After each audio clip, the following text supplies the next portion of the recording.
Assalamualaikum warahmatullahi wabarakatuh.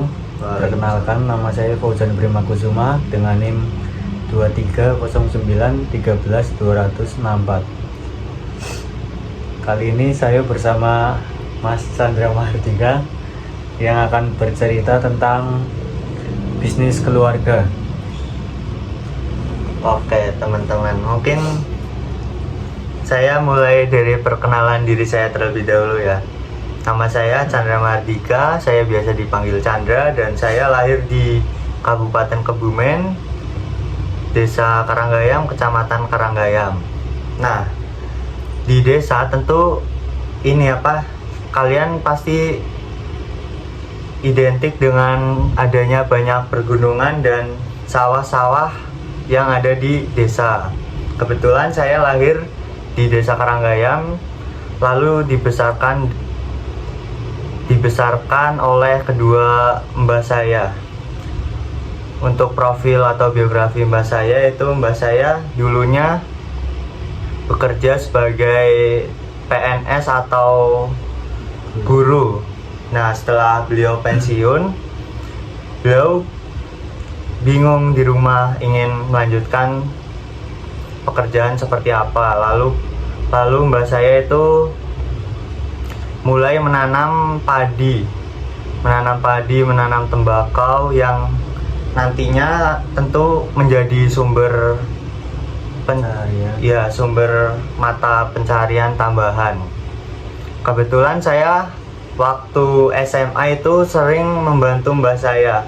Jadi prosesnya yaitu mbah saya menanam padi, lalu sekitar 4 bulanan itu padi itu dipanen. Setelah itu padi itu tidak langsung dijual teman-teman. Jadi padi itu ditimbun atau di bahasa gampangnya itu kayak disimpan dulu lah, nunggu harga padi itu melonjak naik. Dan selain itu mbak saya juga sering mengumpulkan padi-padi dari tetangga sekitar atau desa-desa sekitar yang ingin langsung dijual hari itu juga. Mbak saya menampung padi itu, bisa menampung. Ibaratnya mbak saya itu membeli padi milik tetangga-tetangga saya dengan harga, misal 1 kintalnya itu kita kasih harga 600.000. Setelah itu nanti padi itu bisa ditimbun terlebih dahulu. Setelah padi itu ditimbun sekitar 1 tahun atau 6 bulanan, yang tadinya padi itu awal mula kita beli dengan harga 600, kita jual dengan harga 900 teman-teman. Jadi itu kuncinya itu harus sabar sih, nunggu harga padi bisa meroket ke atas. Dan selain bisnis padi, saya juga pernah diajari menanam cabai-cabean hijau. Tapi bukan cabai rawit ya teman-teman. Cabai hijau itu cabai yang biasa kalian makan pada saat yang biasa kalian makan saat kalian sedang menyantap nasi padang. Itu kan pasti ada sambal hijaunya ya. Iya betul. Jadi untuk proses awalnya di bisnis ini yaitu saya tentunya menanam sendiri. Lalu beda dengan padi, cabai hijau ini tidak bisa ditimbun, karena kalau ditimbun itu bisa menyebabkan cabai hijau itu bisa membusuk.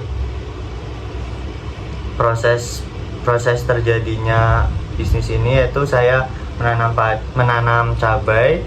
Setelah itu sekitar paling 3 bulanan cabai itu bisa dipanen ya. Setelah itu saya memasarkan cabai-cabai ini ke warung-warung nasi padang yang ada di kota-kota atau di kecamatan pusat lah bahasanya. Memasarkan apabila sampai apesnya tidak laku, kita akan melakukan negosiasi dengan pedagang yang ada di pasar. Jadi harganya itu rada dimurah, ya harga miring kita jual ke pasar daripada cabai itu membusuk. Ya betul Mas Ojan, daripada membusuk lebih baik kita rundingkan dengan pedagang pasar dan menyuruh pedagang pasar tersebut untuk menjual cabai itu dengan harga yang lebih murah lagi. Mungkin segitu aja, segitu dulu cerita pengalaman bisnis saya yang saya lakukan pada saat SMA, dan kebetulan sekarang saya sudah berkuliah semester 4. Terima kasih teman-teman. Mungkin dari Mas Ozan ada pertanyaan atau ada Oke. apa? Saya ada 5 pertanyaan Mas Chandra. Oke Mas Ozan. Apa itu pertanyaannya Mas Ozan? Kalau boleh saya tahu. Bagaimana Anda menghadapi stres dari bisnis tersebut? Oke teman-teman. Mungkin saya akan jawab menurut ini aja ya Mas Ozan, sepengetahuan saya. Ya. Cara menghadapi stres saat berbisnis ya. Mungkin yang pertama itu kita harus sering ini Mas Ozan, kayak konsultasi dengan ya tentunya mbak saya atau orang-orang yang lebih berpengalaman di bidang tersebut supaya saya bisa Menjadi lebih tahu. menjadi lebih tahu dan juga lebih bisa mengurangi beban yang ada di pikiran saya, beban-beban yang menumpuk. Oke. Pertanyaan selanjutnya. Seberapa sering kalian berbicara tentang masalah di bisnis? Untuk seberapa seringnya itu karena waktu itu saya masih SMA dan saya masih menjalani sekolah seperti layaknya manusia biasa, jadi saya tidak terlalu sering membincangkan bisnis ini dengan mbak saya karena tentunya mbak saya masih bisa menghandle seluruh bisnis ini sendiri. Peran saya waktu itu cuma membantu sedikit-sedikit yang saya mampu membantu sedikit-sedikit lah. Pertanyaan selanjutnya. Bagaimana perasaan kalian tentang masa depan bisnis ini? Apakah ada kekhawatiran atau harapan untuk kedepannya? Kalau untuk perasaan gimana tadi Mas Sujan? Bisa diulang? Bagaimana perasaan Anda tentang masa depan bisnis ini? Apakah ada kekhawatiran atau harapan untuk kedepannya? Oh, apa ada kekhawatiran di masa depan terkait bisnis ini? Tentu ada. Apalagi kan sekarang itu era digital ya, era modern lah ya bahasanya. Kekhawatiran yang utama tentu faktornya bisa dari alam yang tidak bersahabat, bisa dari teknologi yang semakin canggih yang saya belum bisa belum saya bisa gunakan. Untuk contohnya sendiri yaitu misal kan sekarang ada handphone dan itu di dalam handphone terdapat banyak sekali aplikasi jual beli lah. Jadi khawatirnya tuh masyarakat sekitar itu kurang minat lah dengan beras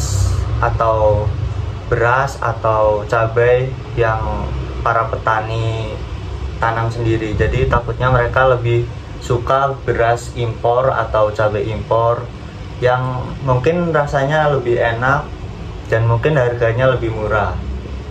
Itu sih yang saya khawatirkan. Selanjutnya, harapan untuk kedepannya apa Mas Chandra? Untuk harapan kedepannya tentunya saya akan improve diri, akan memperbaiki diri supaya bisa menyesuaikan zaman lah bahasanya, menyesuaikan zaman supaya tidak tertinggal di belakang terus. Mengikuti zaman lah ya. Iya, maksudnya. Oke, itu saja cerita dari Mas Chandra. Wassalamualaikum warahmatullahi wabarakatuh. Terima kasih teman-teman.